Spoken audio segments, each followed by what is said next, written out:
For this drum programming technique on the push, I want to combine the best of both worlds, the worlds of step sequencing and the worlds of finger drumming or real-time playing. I think there's some strengths to both, but typically how I would work is I would step sequence a bit, I would finger drum a bit, and use some of the features that the push gives us. So let's build a trap beat together and explore some of the features of hybrid drum programming. Okay, so make sure that you open up the hybrid trap set, and you'll notice that we've got one track in there. It is our trap rack that I've created for you guys. A couple snares, a couple kicks, some toms. What's so definitive, or what gives trap its distinctive sound, are the low lows, those 808s, those tuned 808s, and they're the hi-hats, the busy and the double time hi-hats. And so we want to make sure that we're starting at the appropriate tempo. I've got it set automatically to 140 in this set. And we're actually going to play, the drums are actually programmed in halftime. They're actually programmed typically in this style at 70 BPM. And some people get confused with this, that the beats don't happen on beats 2 and 4. Well, it depends on how you are programming this, whether your grid is 16th notes or it's 8th notes. So I'll help you through it. We'll figure this out. So first off, instead of programming the kicks first, I'm going to actually program my snare first. And again, I'm on 16th notes, and if I was to program the snare where it typically goes on the 2 and the 4, this is what it would sound like. So that sounds like 140 BPM, but it's not halftime. So how this is being counted is like this. 1, 2, 3, 4, 1, 2, 3, 4, 1, 2, 3, 4, 1, 2, 2, 4. So how we want to count it, if I take this out, is we want to count it 1, 2, 3, 4. So I've got 16th notes. So my snare is actually, the snares are going to land on 2 and 4 right here. So it sounds like this. 1, 2, 3, 4. 1, 2, 3, 4. So that's how it works. If you change it to 8th notes, you'll see that 1, 2, 3, 4. 1, 2, 3, 4. So it's got that halftime feel. And then our hi-hats will be 140 BPM. So if there was some confusion there, I hope I helped clear that up. So next up, I want to program, let's program the kicks. Got a nice low one there. Okay, so let's duplicate our loop by hitting double loop. Got 4 bars now. Let's make sure our metronome's on, because I'm going to be freewheeling, real-time playing the kick drum in, and I don't have that good a time. So I'm going to start by placing the first kick here on beat number 1, and I'm going to hit record.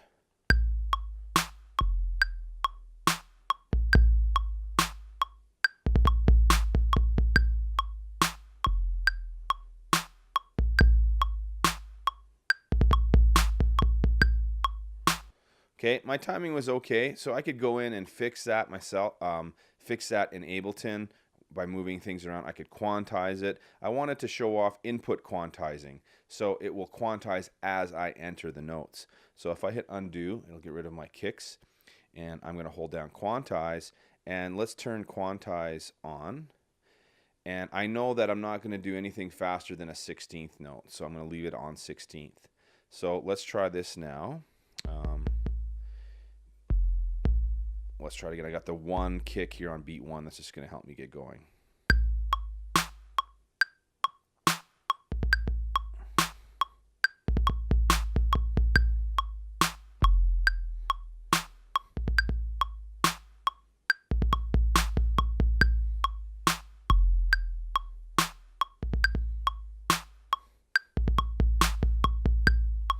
Turn the metronome off.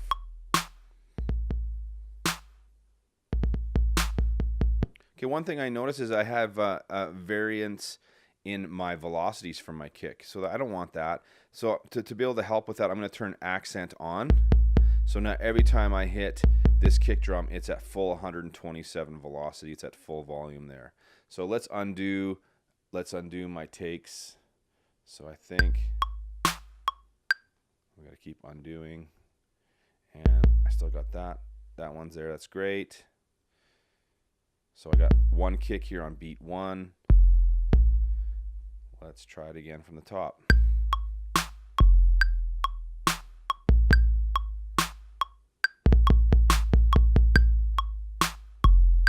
Let's see how it handled my kicks there. See? So that's the nice thing about input quantizing, is that it'll fix your crappy drumming, which I had, but the 16th note quantize helped me on that. Hi-hats are where the energy, where the very distinctive trap sound comes from. We can use the repeat function to really help us here. It gives us a little bit of a shortcut. And what I'm going to do is turn repeat on, and I am going to turn accent off. And I'm going to toggle between 8th note and 32nd note. So you can hear. So I'm going to just go between 8th note and 32nd note. And I'm going to apply a little bit of pressure. Give a little bit of variation in the velocity level. Okay, so here we go. Let's try adding some. We've got 4 bars. I'm going to hit record. Let it come around the horn.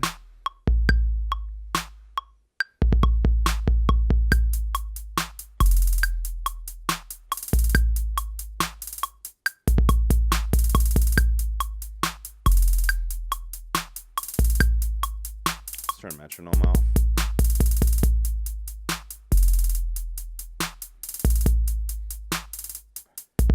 So you can see how easy it is just using 8th notes and 32nd notes to get our hi-hats in there. I might fine-tune those edits in Ableton, actually in the software with a mouse. But for now, man, I got a great little pattern going here.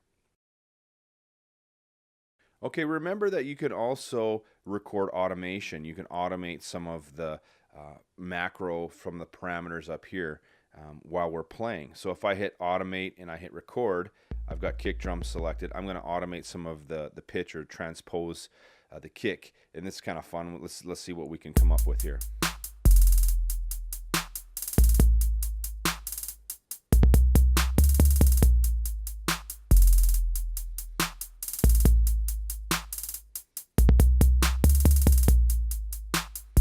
So you might want to fine tune that in Ableton with a mouse, but at least you can get an idea.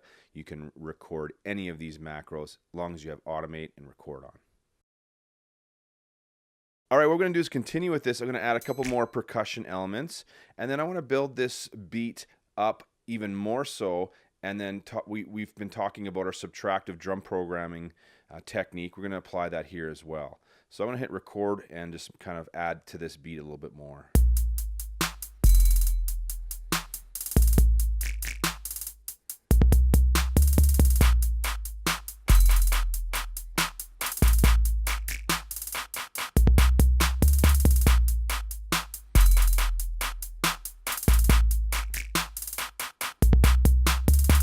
Okay, so this beat would be kind of like the full meal deal. Let's go ahead and duplicate this, and let's start subtracting some of the energy from it. So for sure, let's get rid of the claps, and let's get rid of the hats.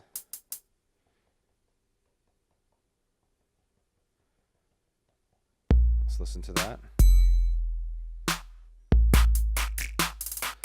See, I didn't get rid of the bar 3 and bar 4 energy, so I'm going to take away the hats here and the claps there.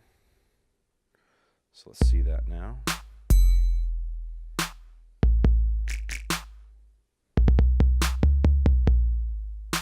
Maybe that kick drum we get rid of and make it a little more simple.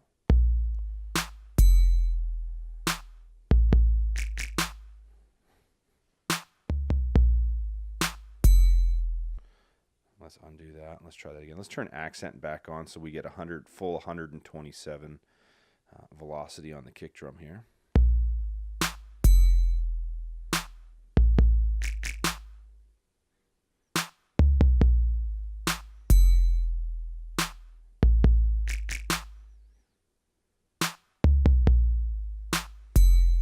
Okay, so that could be another idea we could use, and we can duplicate this again and continue to take things away. So you get the idea. What we did there was we did some real finger drumming, we did some step sequencing, we duplicated, we subtracted, we used repeat, we used accent, and we really got the basics of a beat here going. So I took an online course at Beat Drop, and now I can make the music I've always really wanted to. The course I took at Beat Drop had really great videos. They were clear and really easy to follow. I was really excited to be taught by someone who was so obviously a pro. And he always took this approach that wasn't condescending in any way. It was very open and willing to learn and engage. Those teachers are professionals. They have years and years of experience, so they know students' struggles. They know what really students want to know. The individual attention you can get is really helpful because you have a teacher right there who you can just ask a question and it just gets solved just like that. I've made so much progress just because of the teachers and the classes and the curriculum. I liked that I got a goal assigned to me each week. That helped keep me motivated. But the biggest help by far was the feedback from the instructors. That alone was worth the price of the course.